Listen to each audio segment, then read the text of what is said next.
Hey everyone, I thought it would be a good time to continue my video since everyone's in bed and it's nice and quiet.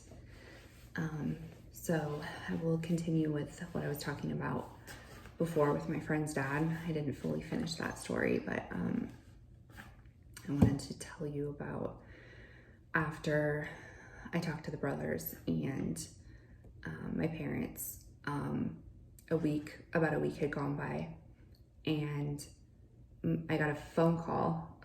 The phone rang the house before we all had cell phones. And my mom was like, "Can you get that?" So I did, and I went into the back bedroom to talk because it was loud. And I answered the phone, and it was this lady, and she was like, "Who is this?" And I was like, "Malia." And she said, "I can't believe what you're doing to our family. You're ripping us apart. You're a little liar." And just going off on me, screaming at me, telling me that I was a horrible, horrible person, and that this was going to come back to me. And she was crying and bawling, and I didn't know what to do. And my mom came back to see who was on the phone, and I was just holding it like this, like not saying anything. And she grabbed it and hung up.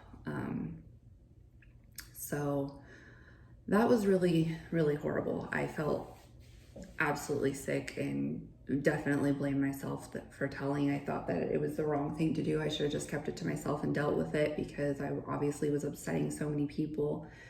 And then I had to go to the meetings and watch him give Bible readings from the stage. And I just remember looking at my shoes or the seat in front of me and just staring off until it was over, because just the sound of his voice made me cringe. I hated it. And it was not only him, but sometimes it was the other one. So I never knew at meeting what was going to happen, how I was going to feel. But I just kept going and doing what I was supposed to do. And around the time that I was 15 or 16, I started to have dreams that I was topless at the Kingdom Hall, and all of the teenagers my age were like pointing it out to me, and I didn't have any idea, and like laughing at me, being like, "Oh my God, where are your clothes?" And I would then notice and be humiliated and leave crying. And I had this dream a lot. I had it all the time. It was horrible. And it never made sense to me. I didn't understand it. But when I went to therapy, my therapist explained that I felt very judged every time I was there, and that people were looking at me and thought I was a bad person, thought something was wrong. And she said that dream, really like just was exactly what that was. So therapy definitely helped me to understand a lot of what I was feeling and what happened and why, and how wrong a lot of what happened was. I had no idea really until I was in my 20s and my daughter turned the ages that I was when things happened to me.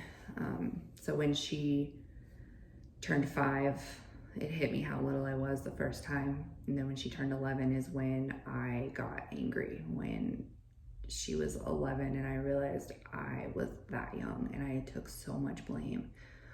I was like, wow, it really wasn't my fault at all. And that's when I started to seek therapy. And I got a lot better. I got a lot stronger. But continuing on, I want to first, before I tell you about the next circumstance, I want to tell you about my relationship with my older sister. She was 6 years older than me. And she and I were very close since I was little. I was kind of like her little sidekick. I went everywhere with her. I looked up to her. I loved her. She always told me I was the cool sister.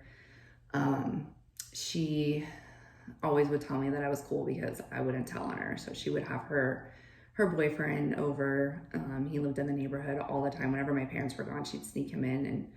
And, I liked him. We became friends. And his cousin lived down the street. They would come over. We would go to the park and play basketball. And I always had a ton of fun, and they treated me like a sister. So I never told on her. And she would always, give me gum or or candy or whatever and be like, you're so cool. So as I got older, you know, I kind of just learned that that was kind of my role. And I think my friendships kind of went along with my relationship with her. Like I was always just like, go along to get along, like super passive, like whatever anyone else wanted was fine with me. I was not picky about anything. I didn't care.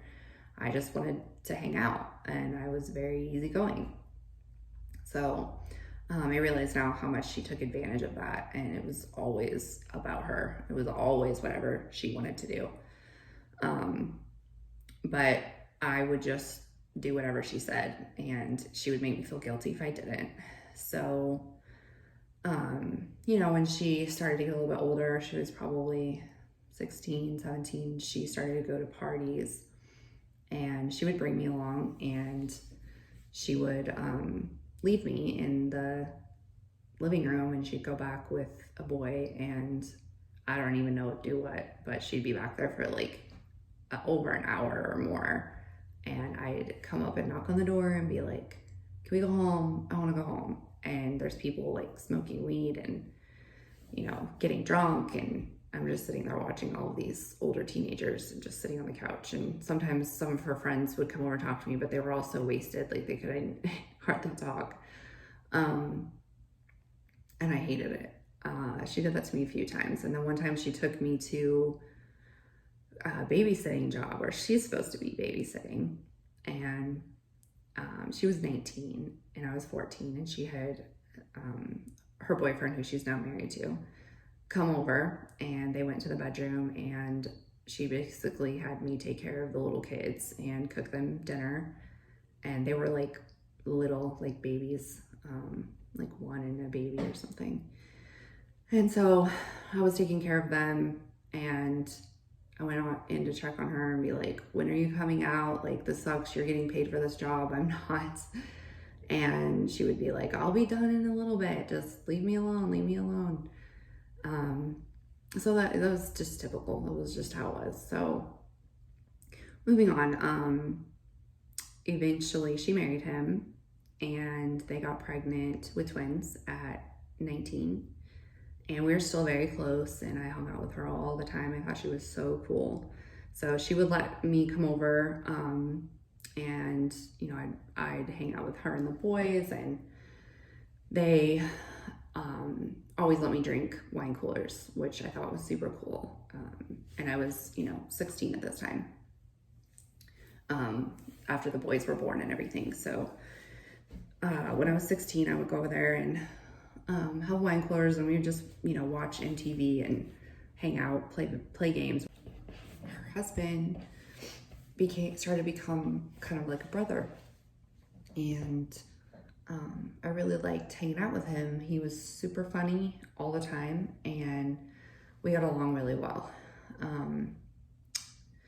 So, you know, I hung out all the time with them. I was either babysitting for them or was at their house almost every weekend. And sometimes my mom would tell me, you know, like, you go over there too much. But I, you know, loved it. I thought they were super fun. So, you know, one time I went to the fair with them, and he wanted to go on most of the rides with me. And I think that I just thought like, oh, this is so cool how much he likes me. But I felt like he liked me as a sister. I really did not feel like it was more than that. But then he started to get flirty with me and touchy-feely with me, and it made me uncomfortable. But I can't say that I didn't also like it. I did like it. I liked the attention, and I liked that I felt liked by somebody. So he just kind of slowly continued to do a little bit more and a little bit more. So at first it was just like longer hugs, or you know, just touching me when he would talk, and it just became more and more over time. I remember one time I was over there, and my sister went upstairs and he walked past me into the kitchen to like grab a drink or something, and I was standing by the counter and he just like grabbed my butt. And I remember just like tensing up, like, did that just happen? And then he just grabbed a drink and walked back into the living room and sat down. And so I was like, what do I do? And I just was like, just pretend it didn't happen. So I went into the living room. We were gonna watch a movie. So I sat down on the couch, and then I just remember he was next to me and my sister was on the other side, or she might have been in front of him, I'm not sure, but he was next to me. And we all had a blanket, and he, after we were watching the movie for a while, just like started to rub my leg. And I was like, what the heck? Like, what is going on? Why is he doing this? And I didn't like it. My sister was right there. It was very uncomfortable, but I couldn't do anything. I, once again, just froze, and I hated it. But once he stopped, I was able to like get up and go to the bathroom, and I don't remember what else happened the rest of that night. I just remember him touching me and making me feel uncomfortable. And those kind of instances happened a lot. Like every time I came over there, he would do something like that, but it never really went much further than that for a long time. But I hated it. I felt very guilty. And one time my sister was either gone or upstairs, I don't remember, but we were getting along and talking, and I remember trying to block all those things out because I really enjoyed my relationship with her and with him. When that was not a part of anything, I was like, it sucked because I wish so bad that wouldn't have happened, because it made everything so hard. And I wanted to be over there because I didn't have a lot of friends in my congregation at this time. They didn't really hang out with me. They all kind of hung out together with my cousin, and I just didn't really get invited to much. So I would hang out with my sister all the time, and I really loved those boys as if they were my own kids. I was so attached. So I remember one time he came into the kitchen and he just started kissing me. And it was very fast and quick. And I just froze, didn't say nothing, didn't do nothing. I never, ever reciprocated. I never, ever gave it back to him. I never touched him, never kissed him back. I never did anything. I would just stand there, but I let him do it to me. And I never knew why. I do now, but I didn't then. And I hated myself for it. And I would get so angry at myself. And I would go home and cry, and I would write in a journal, and I would talk about in my journal what I would say to my sister and how I would tell her. And then I would rip the page up and throw it away. And I tried many times to, when I would be hanging out with her, and it would just be like killing me, and I'd think, I have to tell her, and I couldn't get up the nerve to do it. So one time I called him, and I was at home, and I had it on my mind so heavy, and I said, we have to tell her. And I felt like I was responsible, so I think I called him like it was a relationship, even though it wasn't.